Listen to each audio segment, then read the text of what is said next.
Soyez tous les bienvenus encore une fois de plus aujourd'hui à Pont de Grâce, à notre rencontre hebdomadaire sur l'enseignement de la parole de Dieu. Les mardis, c'est un mardi enseignement. Nous enseignons la parole de Dieu, nous la partageons et du coup nous posons aussi des questions, nous interchangeons avec le prédicateur, l'enseignant que je suis pour ce soir. Et voilà. C'est une atmosphère de famille que nous avons mardi soir. Ça vaut la peine de venir jusqu'ici pour écouter la parole de Dieu, écouter l'évangile de Jésus-Christ.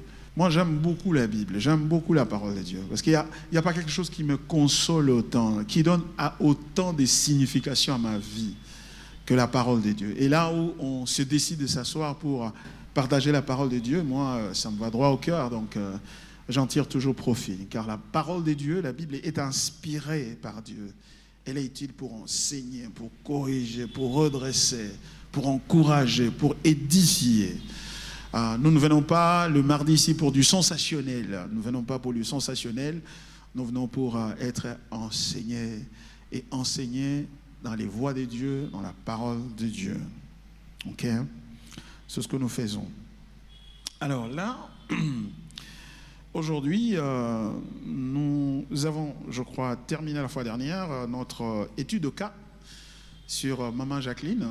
Nous avons terminé ce cas-là qui nous a permis de voir de façon pratique comment la parole de Dieu rencontre, comment la Bible, comment l'Évangile nous confronte. Voyez-vous ? Nous avons vu comment elle confronte, l'Évangile, il confronte nos idées préconçues, notre vision du monde. Vous voyez ? Nous avons vu ça et nous avons vu comment l'Évangile aussi nous transforme quand il nous confronte. Il transforme notre manière de réfléchir. C'est ce que l'apôtre Paul dit dans Romains chapitre 12. Verset 2, il dit ne vous conformez pas au siècle présent, mais laissez-vous transformer par le renouvellement de l'intelligence. Par le renouvellement de l'intelligence. Donc la parole de Dieu vient confronter ce que nous croyons, ce que nous avons comme croyance, que nous avons nourri au travers des années, au travers nos études, au travers notre éducation, au travers la culture qui nous a influencés d'une manière ou d'une autre. La parole de Dieu vient confronter ces croyances-là et du coup, elle nous montre la vérité et elle nous transforme. Et quand elle nous transforme, elle fait une troisième chose, elle nous reforme, elle nous donne une forme nouvelle. Et il nous donne la vie de Christ, la manière de penser de Jésus. J'ai aimé, dernièrement, nous avons demandé à Praxis, à nos étudiants de donner le témoignage. Il y en a un qui a écrit, qui a donné un bref témoignage, il a dit, ce que j'ai aimé ici à Praxis, c'est que l'évangile que j'ai entendu ici a influencé ma manière de réfléchir. Je commence à réfléchir selon les pensées de Dieu. Wow! That was beautiful. C'était vraiment joli. Et c'est cela que l'Évangile fait. Et c'est pourquoi, vous vous rappelez, depuis que nous avons commencé cette série d'enseignements, intitulée « Christ crucifié, l'Évangile pour la vie ». Le texte central, ou qui encapsule l'idée centrale, l'idée fondamentale que nous sommes en train d'étudier dans cette série, c'est le chapitre 2, verset 2. 1 Corinthiens 2, verset 2. Écoutez ce qu'il dit.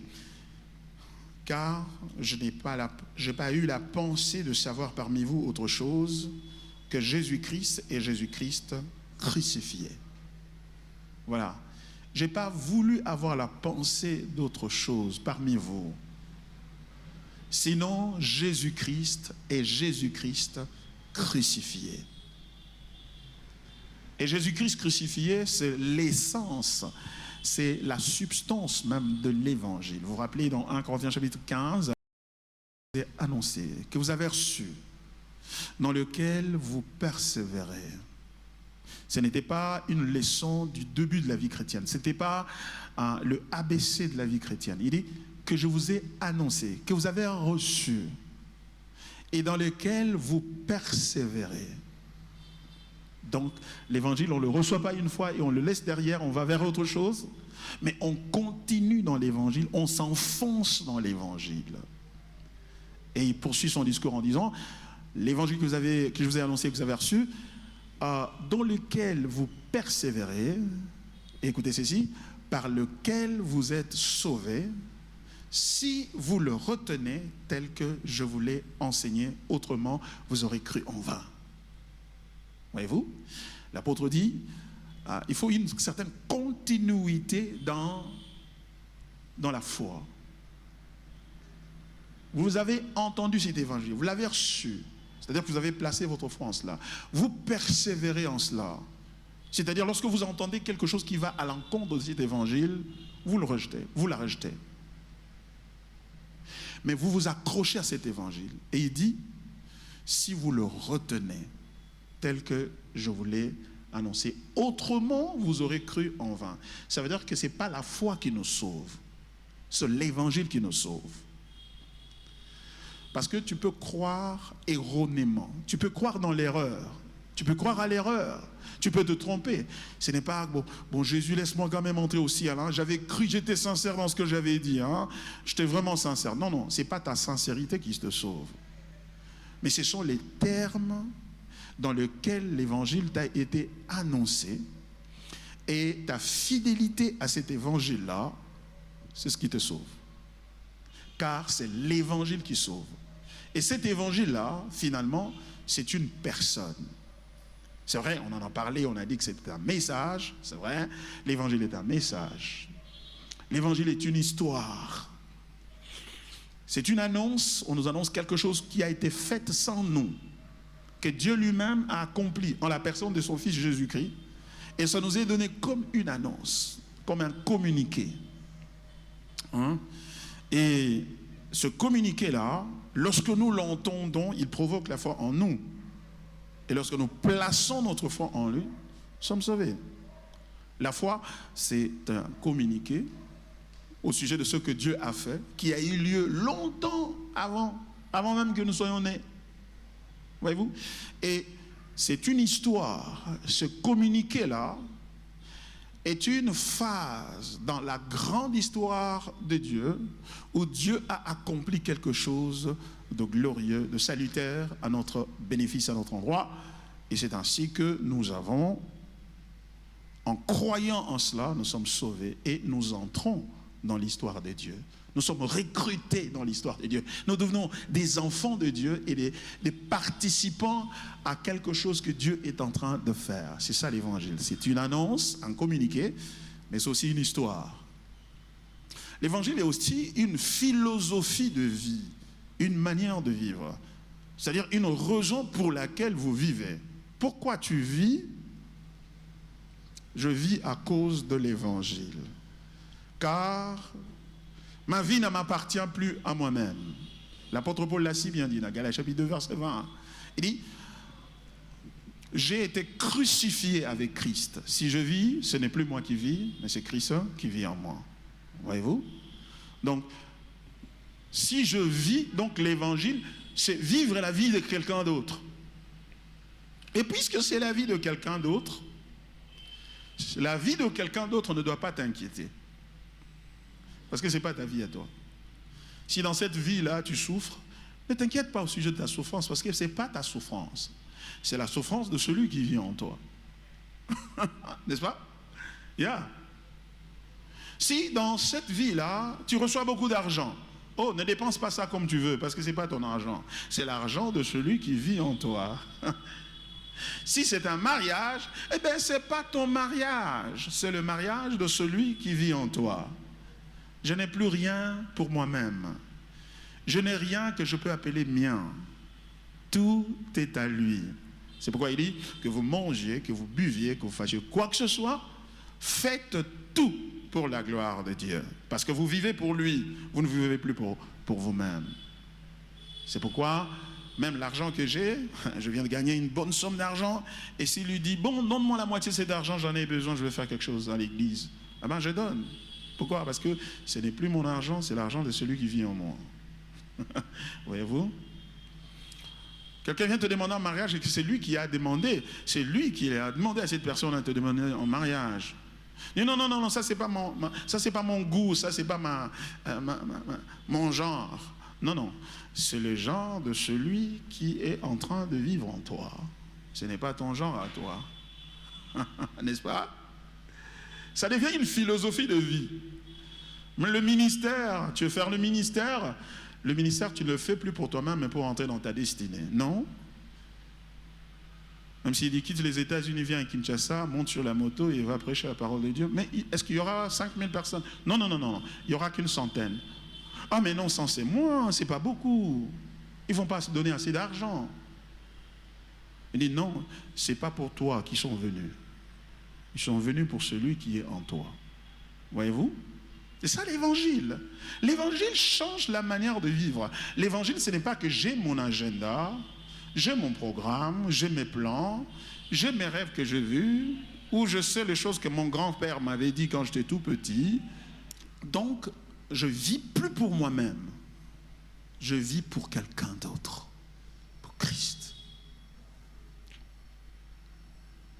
L'évangile n'est pas seulement une annonce ou un communiqué, c'est pas seulement une histoire, c'est pas seulement une philosophie de vivre, c'est une personne, c'est Christ. Il est l'évangile, il est la bonne nouvelle. Vous vous rappelez les dimanches quand on était ici, Paul l'apôtre nous a bousculé au plus profond de nous-mêmes. Hein? Il dit, ce n'est ni la circoncision ni l'incirconcision qui compte. Ce qui compte, c'est une nouvelle créature. Waouh! Waouh! Ça veut dire que or, cette nouvelle créature-là, c'est une créature qui est calquée sur le modèle de Jésus. C'est un autre Jésus en nous. Donc, ce qui veut dire que c'est une vie qui se mène en union avec Christ. Nous ne sommes pas sauvés comme par une souscription à un certain nombre de commandements. Vous voyez, certains pensent que l'évangile, c'est, bon, voilà, écoute, nous sommes tous des pécheurs, mais Jésus est mort pour nous, et bien, si tu crois en lui, et voici les choses que tu dois commencer à laisser, et voici comment les choses que tu dois commencer à faire. Et si tu fais ça, ta vie, tu vas entrer dans ta destinée, les choses vont marcher pour toi. Ils pensent que devenir chrétien, c'est s'engager à un bloc de normes ou de principes ou de choses à faire et des choses à ne pas faire. Mais ça crée des hypocrites. Ça crée des hypocrites qui ont une liste de choses à faire, des choses à ne pas faire. Du coup, quand il vient à l'église, il a une robe jusqu'ici, ou il a un gros pantalon, ben voilà. Mais quand il est en dehors d'ici, kangadadi, ou je ne sais pas moi comment on appelle ça, et il a une courte jupe jusqu'ici. Ça, c'est quand il est loin du pasteur, loin des frères, loin des sœurs, et loin de l'église. Mais regardez, l'évangile est différent parce que lorsque tu crois à l'évangile, tu es né de nouveau. En fait, tu nais de nouveau pour croire en l'évangile.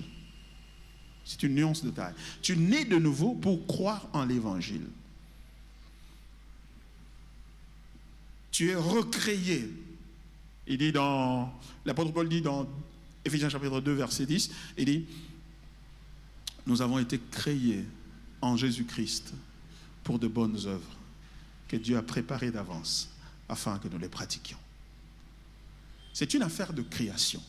C'est une affaire de nouvelle naissance. Remarquez que ce jour-ci, l'enseignement sur la nouvelle naissance n'est plus assez courant dans les églises. C'est l'enseignement sur comment donner sa vie à Jésus. En fait, tu ne donnes pas ta vie à Jésus. Jésus vient détruire ta vie, c'est lui qui te donne sa vie. Il te donne une nouvelle vie. De Corinthiens chapitre 5, verset 17, la Bible dit,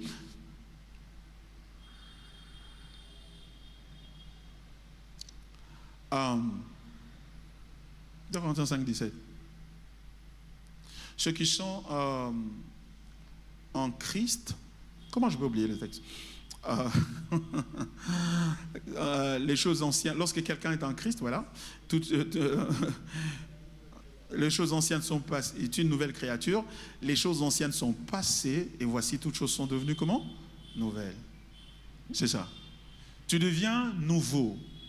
Tu deviens une nouvelle personne. Mais il y en a qui ont expliqué ça, en termes de, oh, écoute, bon, tu es le salut, tu es sauvé dans ton esprit, ton âme est en train d'être sauvée et ton corps sera sauvé. Non. La Bible ne définit pas le salut comme ça. La Bible définit le salut comme un acte unilatéral de Dieu accompli par le Saint-Esprit, par lequel il nous fait naître de nouveau. Il nous fait naître de nouveau. Il crée une nouvelle nature en nous. Tu deviens une nouvelle création. Et du coup, tu as maintenant deux natures. L'ancienne nature et la nouvelle nature. Tu es maintenant en Christ. Et c'est pourquoi dimanche, nous avons mis l'emphase sur le fait que cette nouvelle nature n'est pas délivrable. Parce que c'est une nature née libre. Elle est née à la lumière de Christ. Elle ressemble à Jésus. Elle n'a pas besoin d'être délivrée par quoi que ce soit. Ou de quoi que ce soit. Mais l'ancienne nature, qui, elle, est délivrable, cependant, Jésus a fait quelque chose. Il l'a détruite au point qu'on ne peut plus la délivrer. Vous comprenez cela? Ce que Satan t'a fait, c'est peu. Ce que les sorciers ont fait contre toi, c'est vraiment rien. S'il y a quelqu'un qui a gâché ta vie, c'est Jésus. Parce que c'est ce qu'il a fait. Il a pris ta vie, il l'a amené à la croix, il l'a crucifié. C'est lui qui est à la base de ce qui ne marche pas dans ta vie. Celui qui a abîmé ta vie. Pourquoi? Pour te donner une nouvelle vie. Il m'a abîmé complètement. Je suis irréparablement abîmé. C'est pourquoi malgré toutes les bonnes décisions que je prends, je tombe toujours dans le mal. Cette fois-ci, je ne veux pas voir le porno. Cette fois-ci, vraiment, cette fois-ci, au nom de Jésus. Et après un mois, bon, je vais voir juste l'introduction et après je vais m'arrêter. Et on regarde, on dit, ah, j'ai encore regardé ça, Seigneur. Qu'est-ce que je dois faire au sujet de moi-même? Pourquoi Naza boye? Ba salangandengni, ba baby sayo, ba baby sayo, nanane. Alléluia. Jésus t'a abîmé. Donc par conséquent, tu n'as pas besoin d'être délivré, d'être purifié, d'être amélioré, d'être arrangé, d'être réparé. Tu as besoin d'un renouvellement. Tu as besoin d'une nouvelle naissance. Et quand tu es né de nouveau, cette personne-là nouvelle qui est née en toi doit grandir jusqu'à devenir comme Jésus. C'est pourquoi l'apôtre Paul est en train de dire ici, je n'ai pas eu la pensée de savoir autre chose parmi vous, sinon Jésus-Christ et lui crucifié. Donc, l'apôtre est en train de dire, je n'ai pas voulu apprendre autre chose parmi vous. Oh non, mais est-ce que je ne peux pas découvrir qui est en train de me chercher, qui est en train de me faire... Tu as déjà la réponse. Celui qui a abîmé toute sa vie, c'est Jésus. C'est fini. Donc tu n'as plus à chercher quelqu'un d'autre. Il t'a détruit parce qu'il veut te faire naître de nouveau, pour que tu commences une bonne vie. Donc ne cherche à personne. Oh non, mais pasteur, tu sais, ces jours-ci, j'ai rêvé de choses, j'ai vu vraiment de choses qui sont des attaques. Je sais comment les attaques viennent. Oui.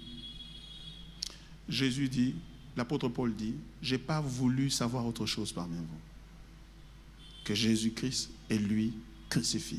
Ça veut dire quoi? Ça veut dire concrètement que toute ta vie et le but de ta vie, la poursuite de ta vie ne doit devenir que être semblable à Jésus. Je veux être semblable à Jésus. Ne cherche pas ce qui ne va pas dans ta vie. Cherche Jésus. Cherche à devenir comme lui. Car ceux qu'il a connus d'avance, il les a aussi prédestinés à être semblables à l'image de son Fils, afin que son Fils fût le premier-né entre plusieurs frères. Voilà. Par conséquent, dans tout ce que tu vis, dans tout ce que tu traverses, que ce soit dans ton foyer, dans ta vie personnelle, et dans tes projets, dans tes ambitions, etc., il n'y a qu'une seule chose qui doit te préoccuper. Je veux être comme Jésus. Jésus-Christ est lui crucifié.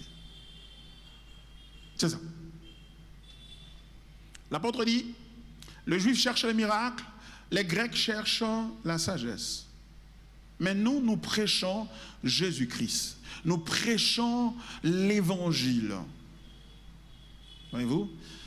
C'est-à-dire que si l'évangile devient le centre de notre vie, de notre carrière professionnelle, de nos études, de tout ce que nous faisons, de notre ministère, eh bien, ça devient l'évangile pour la vie. C'est l'évangile pour la vie. Ce n'est pas l'évangile pour dimanche. Ce n'est pas l'évangile pour mardi et jeudi. C'est l'évangile pour la vie. Rien de tout ce que je fais et ce que je suis ne peut être fait sans l'évangile. C'est l'évangile que je poursuis. Ça devient une échelle des valeurs. C'est-à-dire, pour moi, le succès se mesure par rapport à la ressemblance à Christ.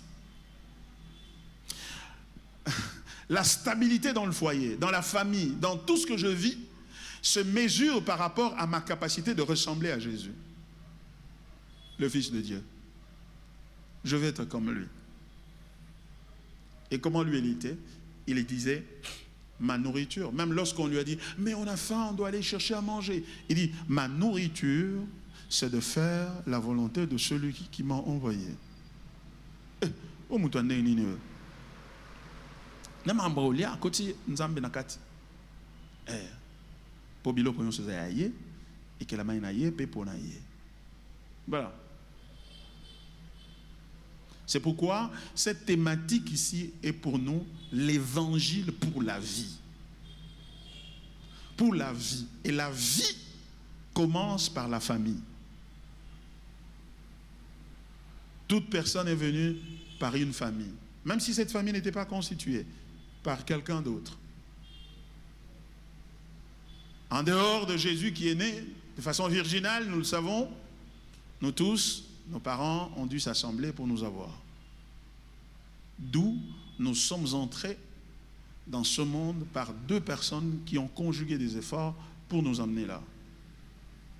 Alors, c'est pourquoi la dernière fois que j'ai enseigné, j'ai commencé à introduire cette thématique, c'est-à-dire l'évangile et la famille. Nous voulons que dans cette église, que l'évangile soit... Ce n'est pas quelque chose que nous venons rencontrer le dimanche. Ça fait partie de notre vie. Nous sommes la lettre écrite par la main du Seigneur lui-même. Nous sommes des ambassadeurs de Christ. Nous voulons être la réflexion de la vie de Christ parce que pour nous, l'évangile n'est pas « j'ai décidé de recevoir Jésus comme Seigneur et Sauveur ». Non, non.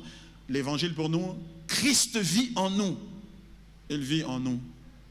Il vit en nous. Il vit sa vie en moi. Car j'ai été crucifié avec Christ. Si je vis, ce n'est plus moi qui vis, c'est Christ qui vit en moi. Alors, ce que je voudrais faire, commencer à faire encore, reprendre à faire cette semaine, c'est d'amener, d'enfoncer l'évangile en chacun de nous, dans les détails de sa vie. À commencer par la famille et la perception, la compréhension de la réalité de la famille.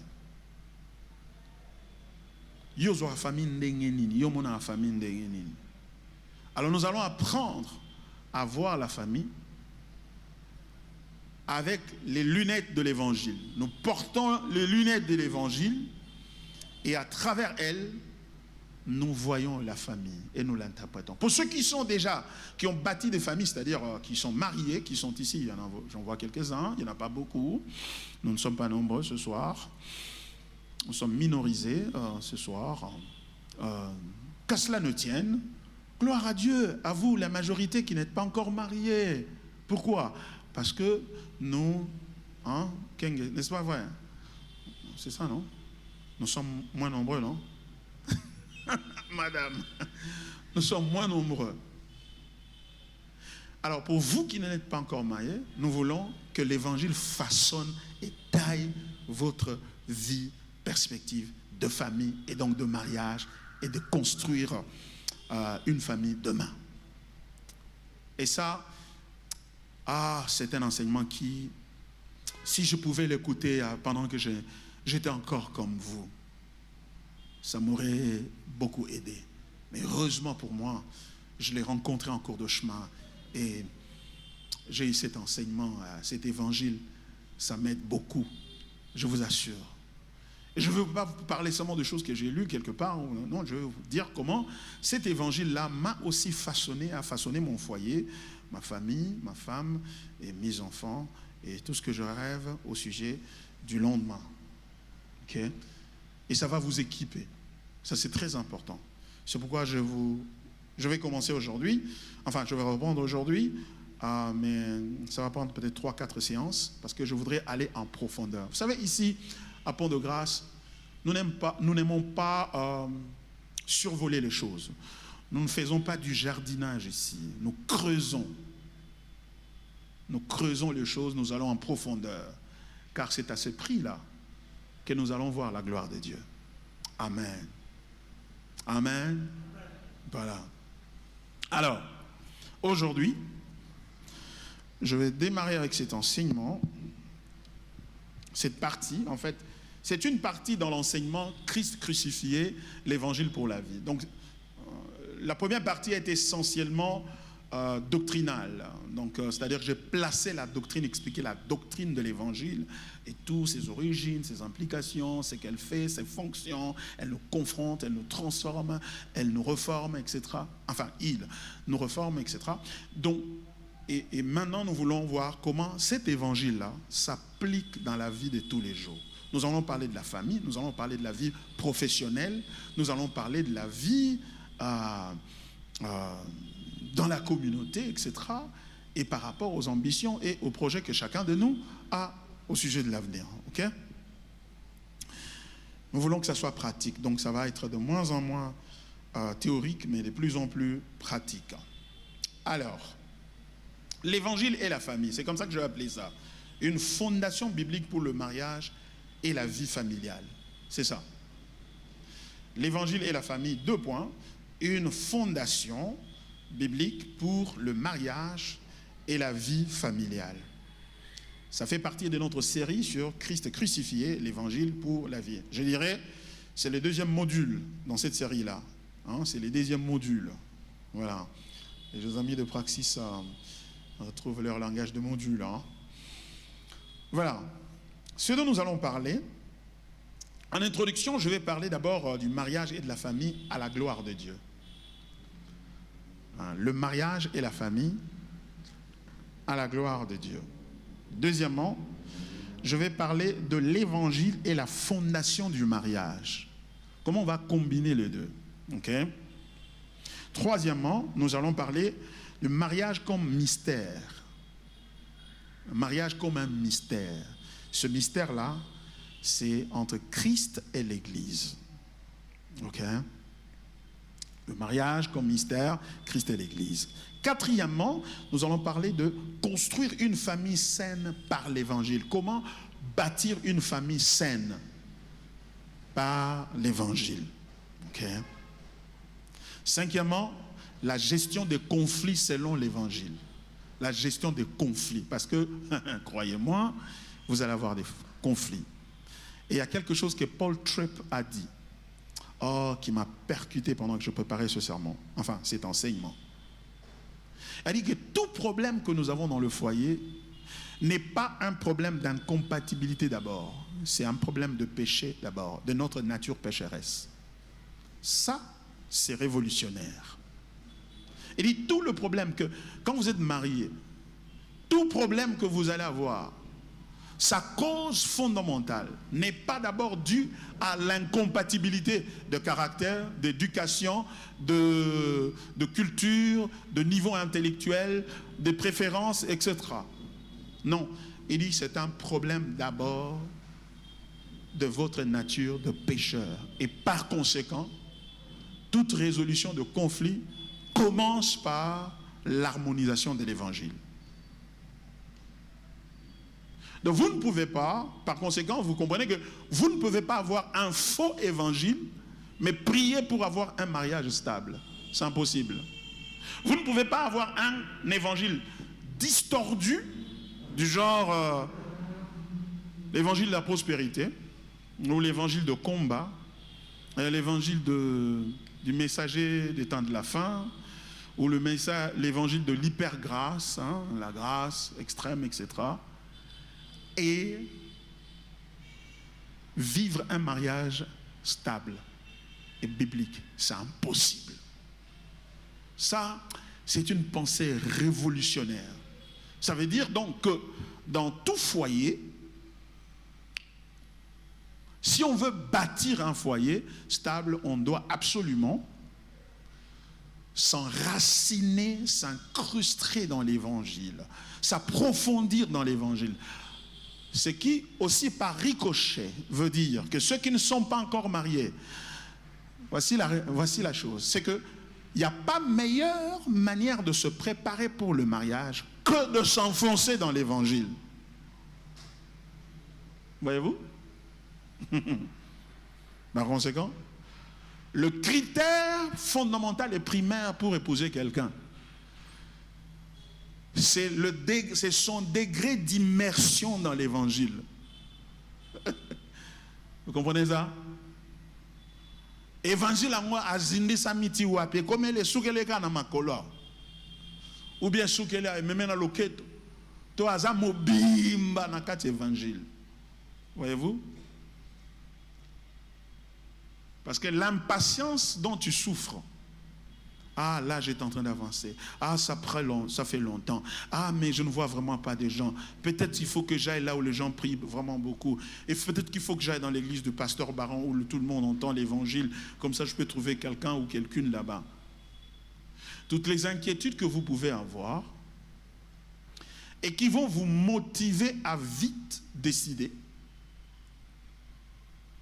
sans avoir pris la précaution de considérer d'abord l'enracinement, le degré d'enracinement dans l'évangile de la personne que vous voulez considérer comme mari ou potentiel mari ou femme, eh bien ça va se solder par une catastrophe. C'est pourquoi aux États-Unis, il y a quelques années passées, on a fait des sondages sur le taux de divorce parmi les chrétiens et parmi les non-chrétiens.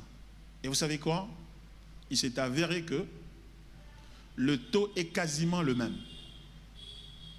Le taux de divorce est quasiment le même. Et le problème se trouve à quel niveau? L'évangile, mes amis.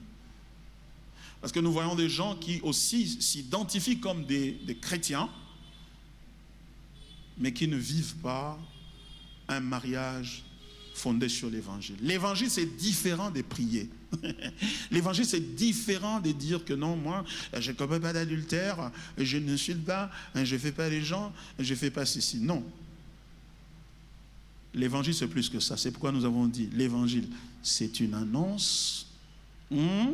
L'évangile, c'est une histoire, c'est-à-dire je me positionne par rapport à une histoire qui est en train de se dérouler, et ce depuis la chute d'Adam jusqu'à ce jour.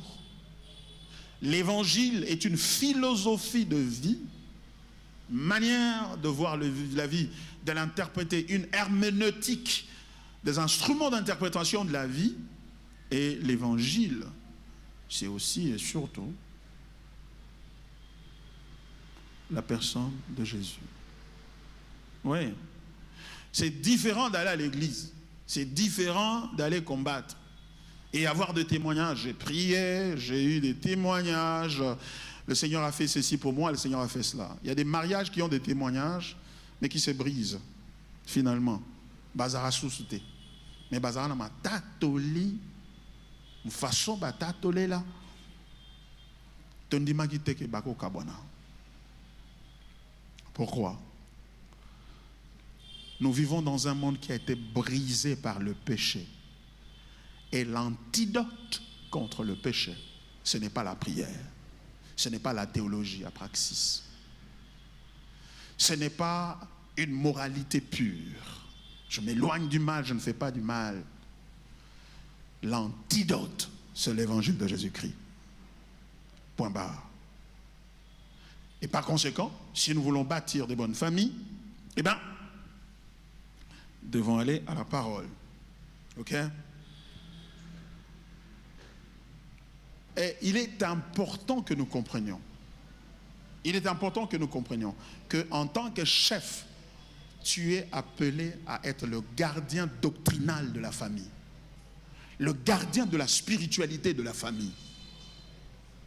Voilà, c'est ça un homme. Un homme, ce n'est pas celui qui s'habille très bien. Hein? De la génération des Mangro Koto, hein, qui s'habille avec Jime et tout ça, hein, qui est Yoshi Yamamoto, Gianfranco Ferré, etc. Ou qui travaille quelque part, qui a beaucoup d'argent. Mais un homme, c'est celui qui est capable de représenter. Et aujourd'hui, il y a un combat sérieux contre la masculinité. Contre la masculinité. Nous vivons dans un monde qui prône la parité aujourd'hui. La parité entre hommes et femmes. Nous sommes tous les mêmes, nous sommes égaux. Et c'est cette parité-là qui est, ça s'appelle le féminisme. Et c'est celui qui est entré dans l'église et qui a forcé les mamans à prendre les micros et commencer à prêcher et à enseigner. Oui. Parce que, disent-elles, il n'y a plus d'esclaves, il n'y a plus d'hébreux, il n'y a plus de grecs, il n'y a plus de whatever. Aujourd'hui, commençons par l'introduction. Le mariage et la famille à la gloire de Dieu. Nous allons lire un texte central dans Éphésiens, chapitre 5, versets 31 et 32. Je lisais, Éphésiens chapitre 5, versets 31 et 32. La Bible dit ceci.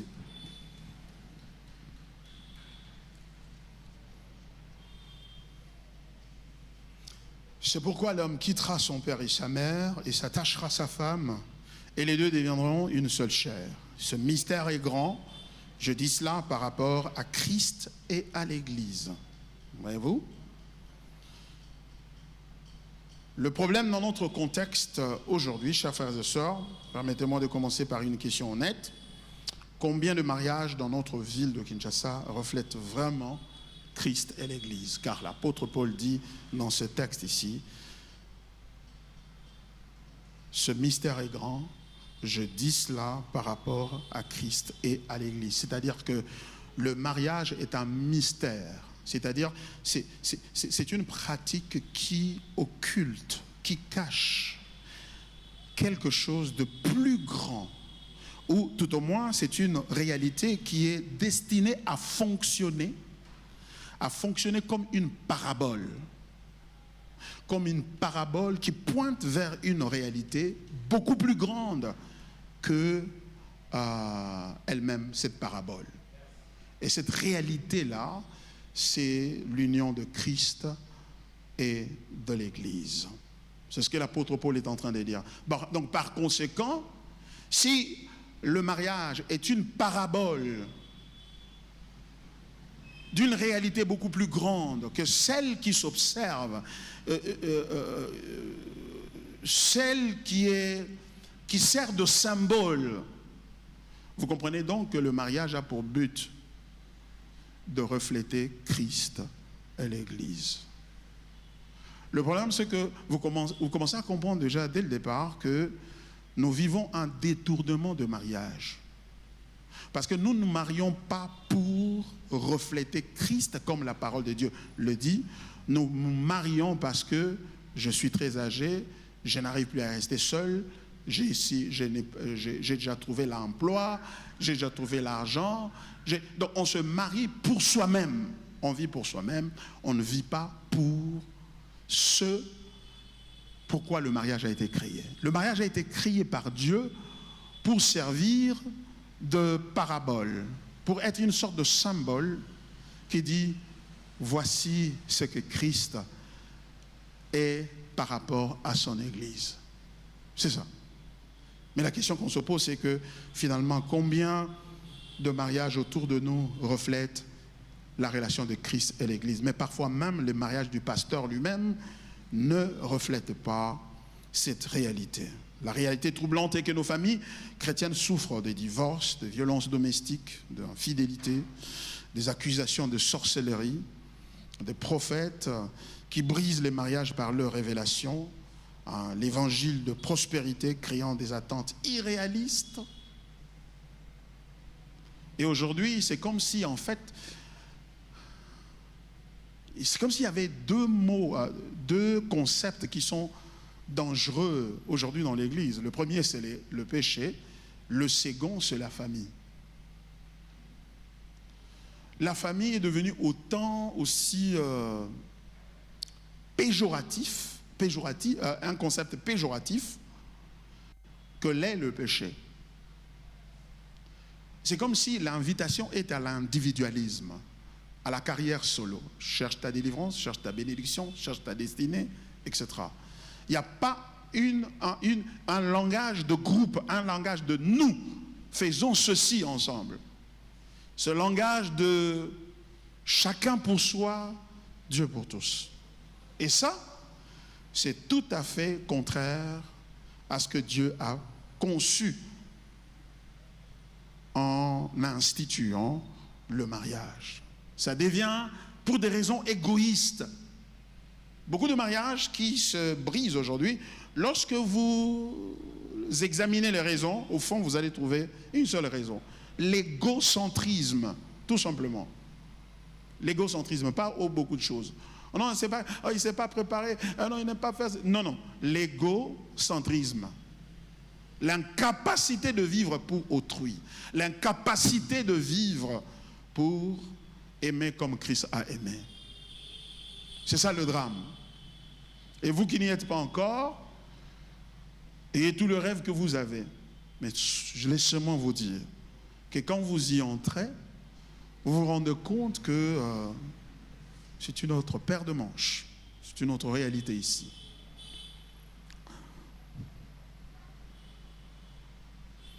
Jésus a donné une parabole dans Matthieu chapitre 7, versets 24 à 27, où il dit exactement ceci. Matthieu, chapitre 7, versets 24 à 27. Matthieu Okoapi.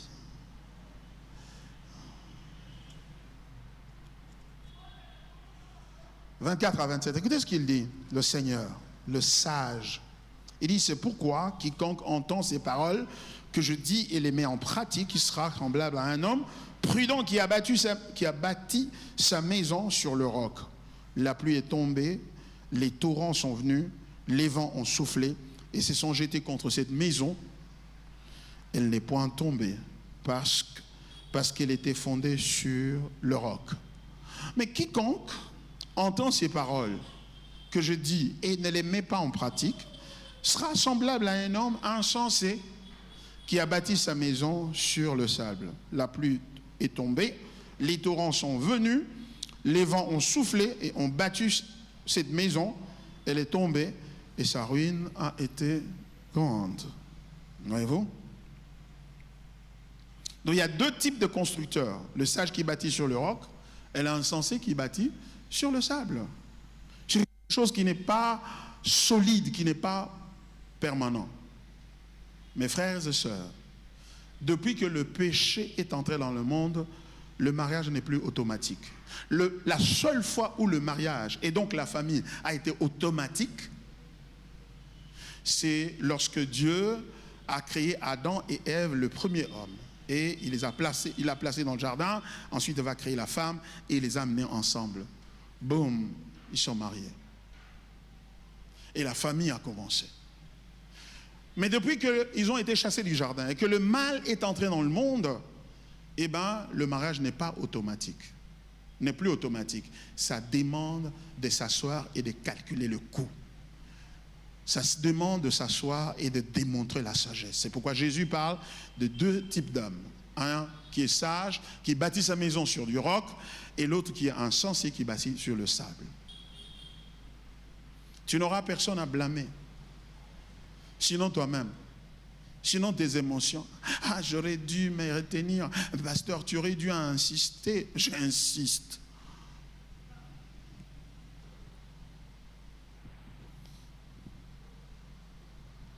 Donc quand les tempêtes viennent, et elles viennent toujours, il n'y a pas un mariage où tout sera calme. Non, lui ne parle pas beaucoup. Chez tous les gens qui ne parlent pas beaucoup, oh my God. Oh my God. Ça va, mais ça va tirer de partout. Ça va être difficile et dur. Les problèmes viendront toujours. Ce n'est pas un problème de si, oh non, lui c'est le pasteur, il prêche bien, c'est différent. Quand j'ai ces micros entre les mains et quand je suis chez moi en culotte et en cinglé. J'ai d'autres pressions et d'autres réalités. Voyez-vous? Et je crois que c'était 3 jours passés ou 4, je ne me rappelle plus. Mon épouse m'a appelé au téléphone, on était en train de parler. Sa maman était là. Parce qu'elle est avec nous de l'autre côté. Alors, non, c'était le dimanche, les dimanches derniers, voilà, les dimanches passés. J'avais prêché en ligne à Pont-de-Grâce, à Seattle. Alors, elle m'a dit, mais comment est-ce que tu ne m'as pas cherché? Tu ne m'as pas demandé, tu as demandé tout le monde, tu ne m'as pas demandé. J'ai dit non, mais je ne devais pas te demander, parce que je savais où tu étais. J'avais compris que j'avais commis une erreur. J'aurais dû la demander. J'aurais dû la demander en public, ça lui aurait fait du bien. Ah non, mon mari m'a demandé devant les gens. J'ai perdu ça de vue. Et elle a voulu me fusiller là-dessus. J'ai dit, mais non, mais je savais là où tu étais, etc. Et puis elle me dit ceci. Moi, je ne suis pas ton fidèle. Moi, je suis ta femme.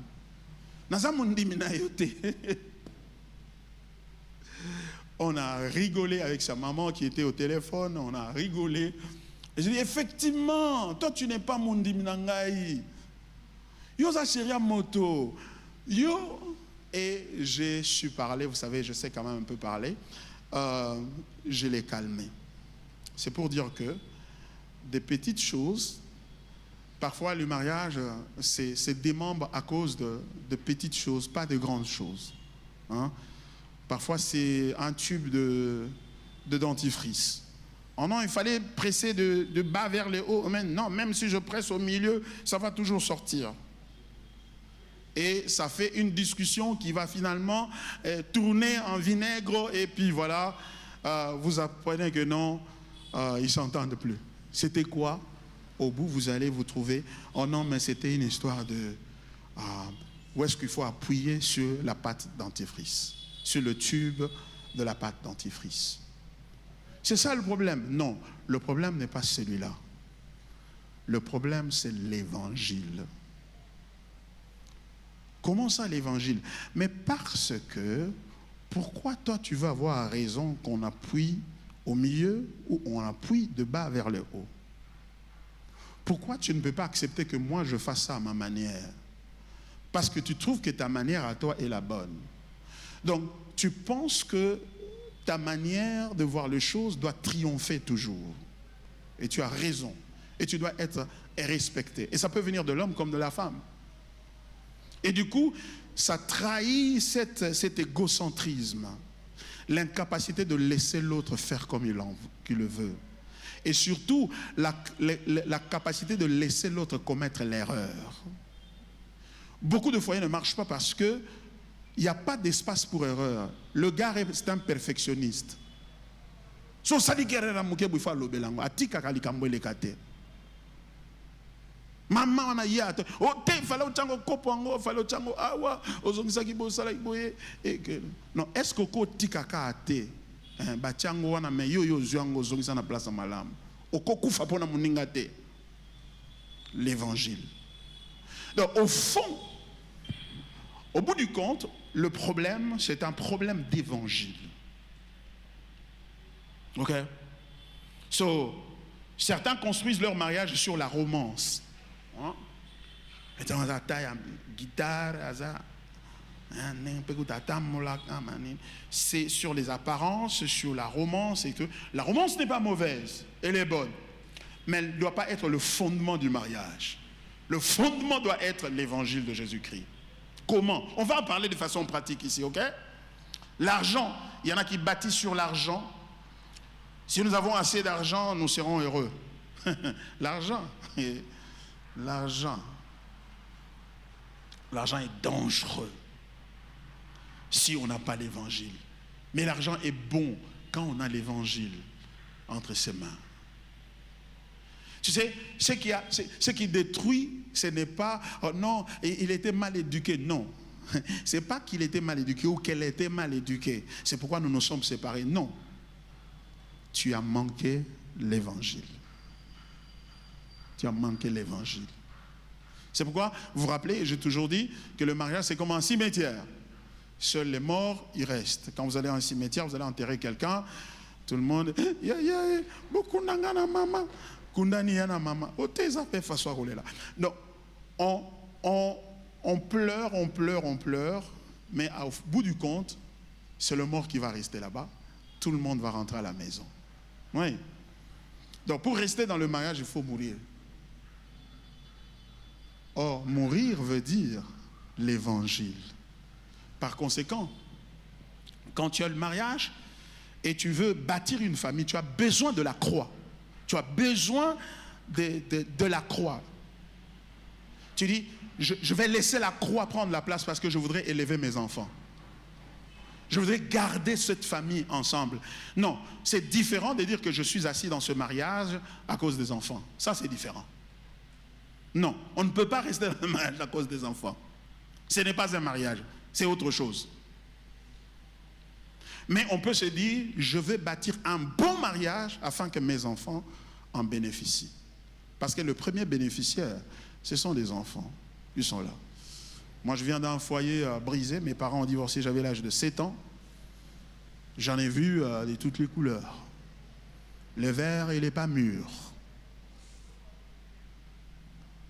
Et très jeune, j'avais déjà décidé que non, moi, je ne divorcerai jamais. Heureusement, j'ai rencontré l'évangile de Jésus-Christ, par lequel je peux tenir cette promesse-là. Parce que sans évangile, tu ne tiendras pas ça. Car personne de tous ceux qui ont divorcé a dit, allons nous marier pour une expiration de 3 ans. Pour 5 ans. Oh, allons nous marier pour 3 mois. Allons... Non, non. Tout le monde se tient là, devant l'officier de l'état civil ou devant le prêtre, devant le pasteur, pour le pire et pour le meilleur. Et quand le pire arrive,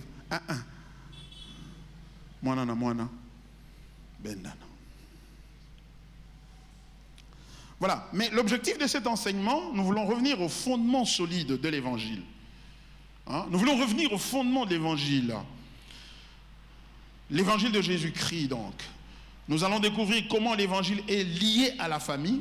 Ce n'est pas juste un message pour le salut. C'est la fondation de toute la vie.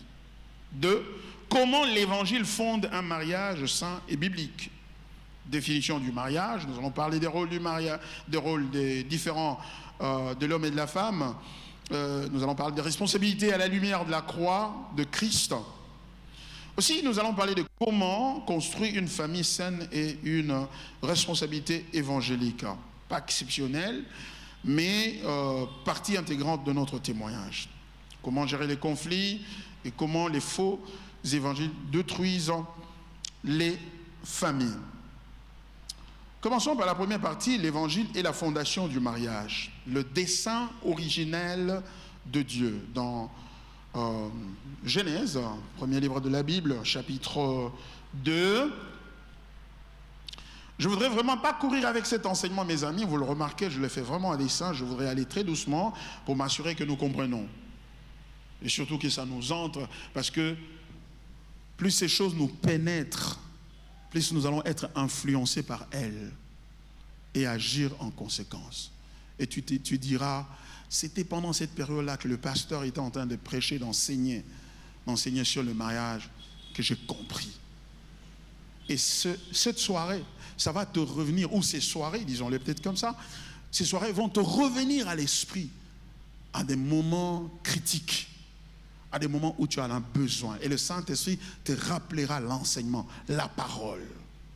Vous voyez? Il ne faut pas tellement seulement te rappeler des songes. Oh non, je me suis rappelé le songe là. Rappelle-toi la parole de Dieu, pas des songes. La parole de Dieu. Genèse chapitre 2, versets 18 à 25, la Bible dit ceci. L'Éternel Dieu dit, il n'est pas bon que l'homme soit seul, je lui ferai une aide semblable à lui. L'Éternel Dieu forma de la terre tous les animaux de champ et les oiseaux du ciel, et il les fit venir vers l'homme pour voir comment il les appellerait, et afin que tout être vivant portât le nom que lui donnerait l'homme. Et l'homme donna des noms à tout le bétail, aux oiseaux du ciel et à tous les animaux de champ, mais pour l'homme, il ne trouva point d'être semblable à lui. Alors l'Éternel Dieu fit tomber un profond sommeil sur l'homme qui s'endormit. Il prit une de ses côtes et referma la chair à sa place. L'Éternel Dieu forma une femme de la côte qu'il avait prise de l'homme et il l'amena vers l'homme. Et l'homme dit, voici cette fois celle qui est os de mes os et chair de ma chair. On l'appellera femme parce qu'elle a été prise de l'homme.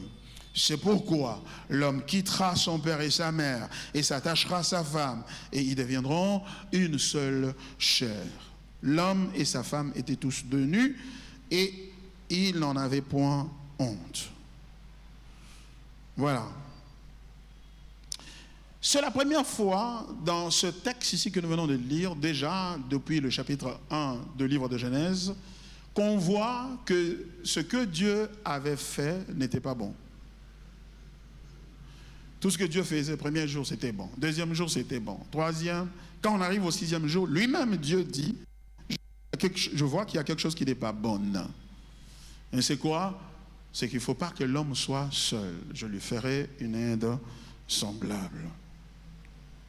Tim Keller, un pasteur américain qui est déjà parti auprès du Seigneur, un homme formidable et merveilleux, il prêchait l'évangile avec profondeur, il a dit ceci. Keller nous enseigne que Dieu créa l'homme et la femme pour refléter quelque chose de lui-même.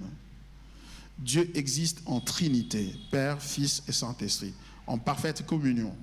L'homme seul ne peut pas refléter cette image relationnelle de Dieu. Il a besoin d'une autre qui est semblable mais différente. Keller est en train de dire que la raison profonde pour laquelle Dieu a créé l'homme et la femme, c'est pour refléter quelque chose de lui-même, Dieu. Quelque chose que lui-même Dieu est. Il est un Dieu trinitaire. Il est Père, Fils, Saint-Esprit. Il est une union. Trois dieux? Non, un seul Dieu. Mais trois personnes en lui. Nous avons eu l'enseignement sur la Trinité ici. On en a parlé en long et en large. Vous vous rappelez bien. Donc l'homme seul ne peut pas refléter cette image relationnelle de Dieu. C'est-à-dire Adam lui-même ne peut pas refléter cette image-là relationnelle de Dieu. Donc Dieu est en relation. Un peu comme on voit sur Facebook, quelqu'un écrit « Je suis marié », quelqu'un d'autre écrit « Je suis en relation ». Dieu aussi est en relation. Il est en relation avec son Fils et le Saint-Esprit. C'est un Dieu communautaire, c'est un Dieu relationnel. Et il voulait qu'on le reflète. C'est-à-dire que dès le départ, la pensée de Dieu, en créant l'homme et la femme et les amener ensemble, instituant de cette façon le mariage et donc la famille, c'est de parler de quelque chose qui se trouve en lui. Ce n'est pas de toi. Le mariage, ce n'est pas pour toi. D'abord. Le mariage n'est pas pour toi. La famille, ce n'est pas d'abord pour toi d'abord. Par conséquent, c'est pour Dieu. C'est pourquoi vous pouvez vous marier et ne pas avoir d'enfant. C'est pour Dieu que vous n'avez pas d'enfant. Vous pouvez vous marier et avoir un enfant qui est autistique. C'est pas pour vous que vous avez, pas pour vous-même que vous avez cet enfant-là. C'est pour Dieu que vous avez cet enfant-là. Vous pouvez vous marier et avoir un enfant qui est handicapé. C'est pas pour vous. De sorte que vous commencez à vous inquiéter, aller de prophète en prophète, soumettre cet enfant à des prières et des tortures spirituelles dans l'église. Les enfants sont torturés dans l'église par le désir de leurs parents à vouloir à ce qu'ils deviennent comme ils le veulent. C'est vrai, en tant que parents, nous voulons que nos enfants soient bien, bon portants, mais parfois, nous transférons notre orgueil sur nos enfants en voulant qu'ils deviennent comme nous le voulons. Qu'ils soient aussi premiers de la classe comme moi. Baramba, là, j'étais premier de la classe. Qu'ils soient aussi intelligents, qu'ils soient aussi belles comme sa maman, etc. Non. Car la famille, c'est la famille de Dieu. Un jour, j'ai eu la paix dans mon cœur, le jour où il y a une pensée qui m'est traversée. Je traversais de moments difficiles dans mon foyer et tout. Et il y a une pensée qui m'a traversé la tête, qui m'a dit, ne cherche pas à changer ta femme. Ne cherche pas à la changer. Et c'était ça mon erreur. Je voulais vraiment qu'elle change, pour qu'elle soit ce que je veux. Vous pouvez vouloir que quelqu'un change, mais pas pour Dieu, mais pour vous-même. Et ça, c'est pas correct. Ça ne va pas vous aider. Voilà. Mais pasteur, je suis fatigué parce que je fais le même reproche. Toujours. Il y a des mots comme ça, il y a des conjonctions comme ça qui sont dans le foyer, qui sont dangereux. Toujours, toujours. Cette histoire des toujours, etc., des généralisations, parfois ça reflète, au fond, un manque d'évangile parce que nous nous sommes mariés, pas pour Dieu, mais pour nous-mêmes. Regardez ce qui arrive à Jésus. Regardez. Il est à Gethsemane en train de prier. Il réalise que la peine est en train de venir, la croix est en train de venir, et c'est sérieux, c'est difficile. C'est pénible. Il dit, Père, est-ce que tu ne peux pas enlever ça? Le Père a remis ça. En d'autres termes, ce n'est pas pour toi que je fais ça, c'est pour moi-même. Parce que j'ai des objectifs à accomplir au travers de ce qui va t'arriver. Il y a des prières qui s'arrêteraient. Si on comprend comme ça. Mais tellement que, pas si on a tellement ma besoin, ezo sopangai, et bimsanga n'est une dokimoko boye, donc mais faut n'ambo ça la pour passer ici là. Du coup, tu ne demandes pas ça pour Dieu, tu demandes ça pour toi-même. Yangwana makamno oibsa sou batoute. Po bat bae bate. Kozo kemba. Mais la Bible dit, supportez-vous les fardeaux les uns des autres. Nzamba lingi pose à la vulnérable que tu as à dire, pasteur, nao kemba mikolo. Oibi que pasteur par exemple kemba zampiaka. Mais na yebisi epona longa eloko moko kati na ngai. Eza lolendo na ngai. Oko yebisi sœur mon nom, bien-aimé, prie pour moi. Je traverse des choses que je ne comprends pas. C'est dur. Ils ont dit, non, dans la discrétion, soit dans la discrétion, toi seulement prie, hein, mais parle beaucoup à Dieu, etc. Au koufa, soit dans mon Alors, c'est ça, cette vulnérabilité-là est très importante pour nous. Cette vulnérabilité est la preuve que je ne vis pas pour moi-même, je vis pour Dieu. Ce qui m'arrive à cause de Dieu. Si en est-il de la famille et du foyer? Johanna Ibala, mais au bout des points, parce que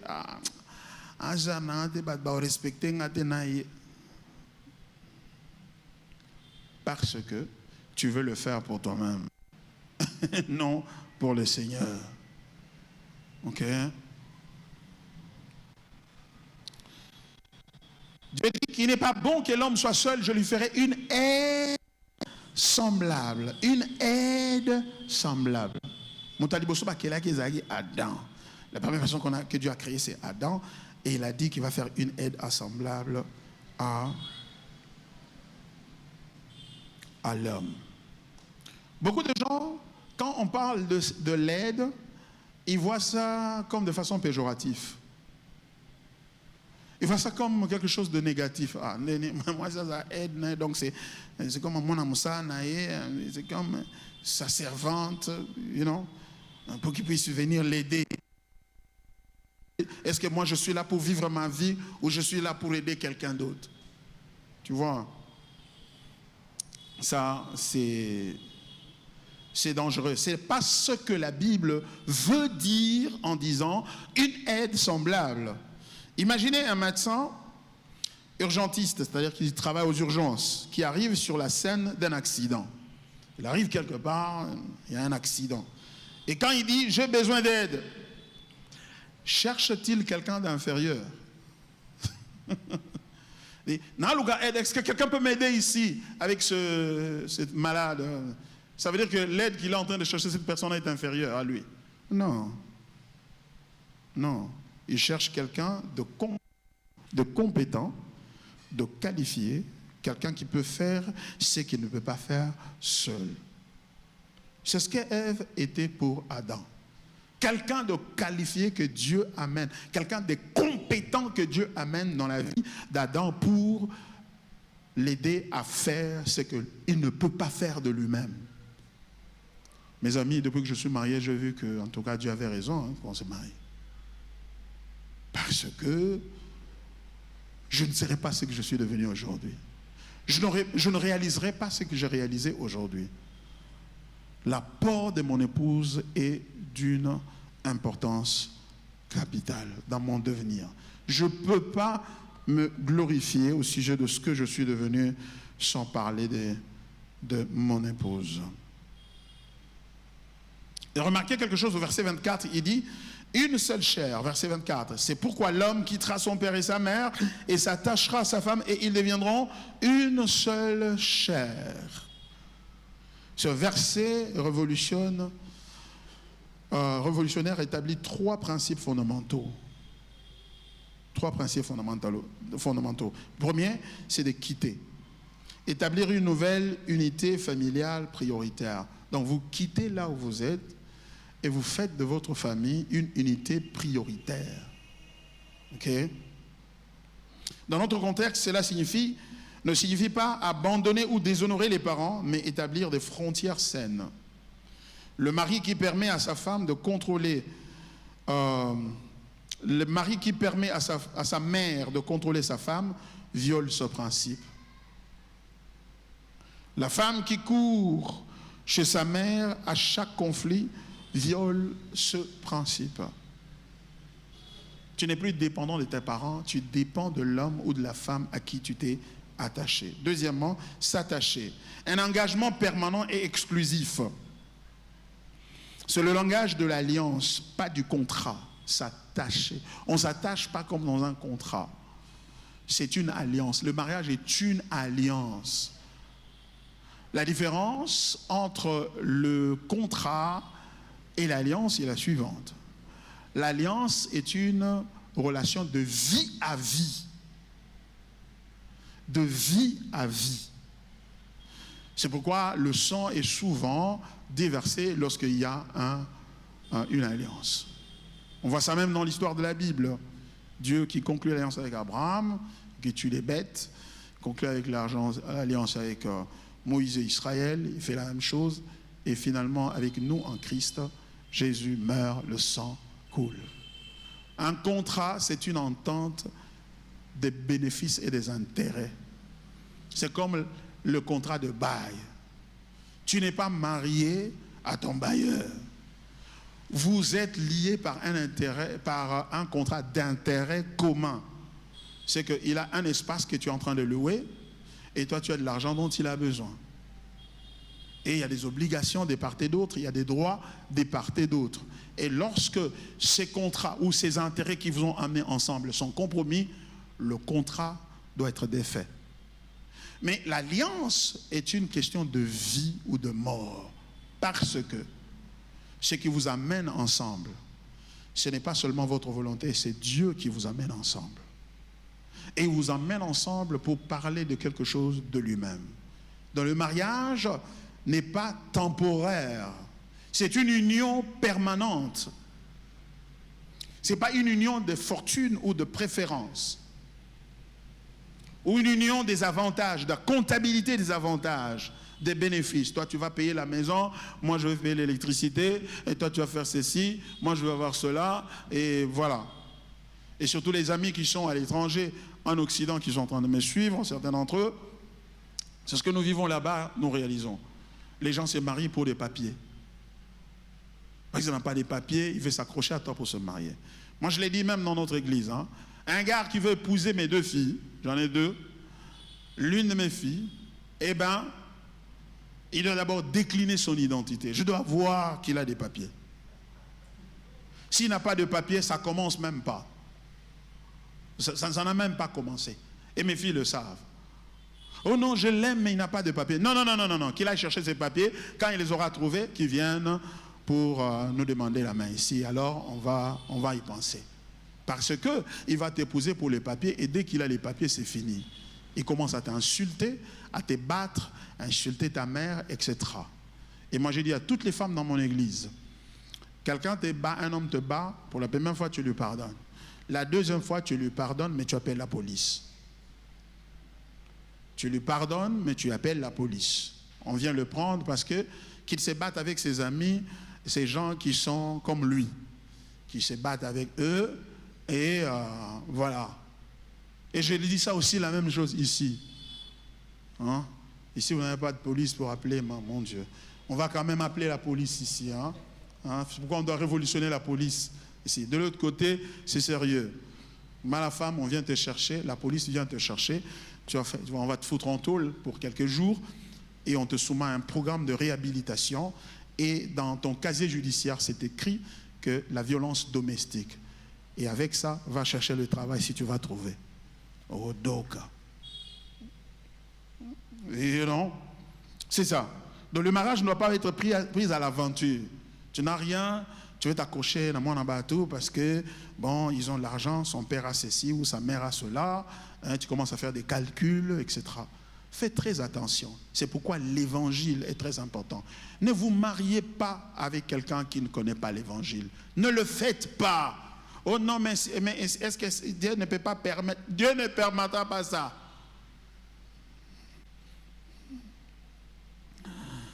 Voilà.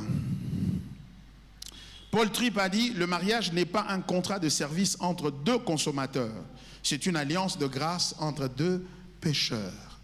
C'est une alliance de grâce entre 2 pécheurs. Ça, c'est très important. Une alliance de grâce entre 2 pécheurs. Le mariage, c'est une alliance de grâce entre 2 pécheurs. Ça veut dire quoi? Ça veut dire que dès le moment où tu veux te marier, tu dois réaliser que tu t'es marié à un pécheur, à une pécheresse. Amusumuki, ata bamesha chewana, aza musumuki. Ata cravate la chewana, aza musumuki. Par conséquent, le mariage va consister en une production de grâce. Est-ce que vous avez belé na katina yo? La production de la grâce. La production de la grâce. Le mariage est un échange de grâce. Yangolo, bona limbisio na yokelio mawa na tikiondo ngozali. Zalane ngozali, ngana otalela nzambe. Mais si tu es chercheur de petites bêtes, si tu es un perfectionniste, oh non, moi je tolère pas ça, moi je tolère, tu ne vas pas te marier. Ou à la limite, tu vas te marier, mais pas pour longtemps. Vous voyez? C'est-à-dire que sans Jésus, tu ne peux pas faire une bonne femme, tu ne peux pas faire un bon mari.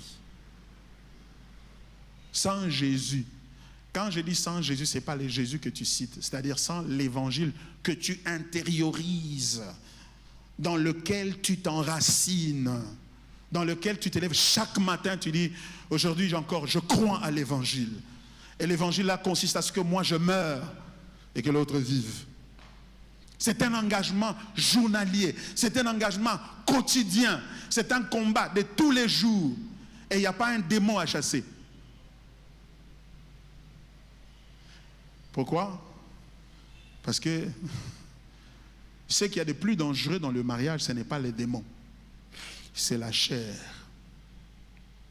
Ce qu'il y a de plus dangereux dans le mariage, ce n'est pas les démons, c'est la chair. Un